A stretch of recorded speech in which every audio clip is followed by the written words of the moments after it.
The Brexit wrangling intensified today when the European Union, EU, rejected the UK's own Brexit plan, which attempted to retain some access to the customs union. In a speech, President of the European Council, Donald Tusk, reiterated the desire of the EU to retain a close relationship with the UK after Brexit, for security and defence reasons, and in seeking to maintain education and cultural links. He also called out the need to ensure flights are not disrupted between the UK and the EU. He said, "I am determined to avoid the particularly absurd consequence of Brexit, that is the disruption of flights between the UK and the EU. To do so, we must start discussions on this issue as soon as possible." The draft EU guidelines for the post-Brexit relationship confirm that specific air transport and air safety agreements will be needed to safeguard air connectivity between the UK and the EU.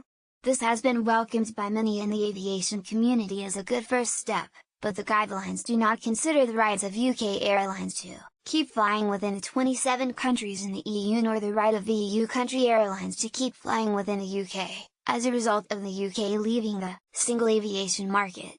Trade remains front and center in the Brexit negotiations, and aviation is central to the continuing prosperity of the UK and the EU.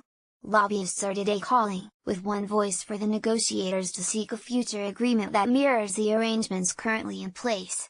Meanwhile, Ryanair's Michael O'Leary has threatened to ground his planes to force a new referendum on Brexit, claiming that voters had been misled.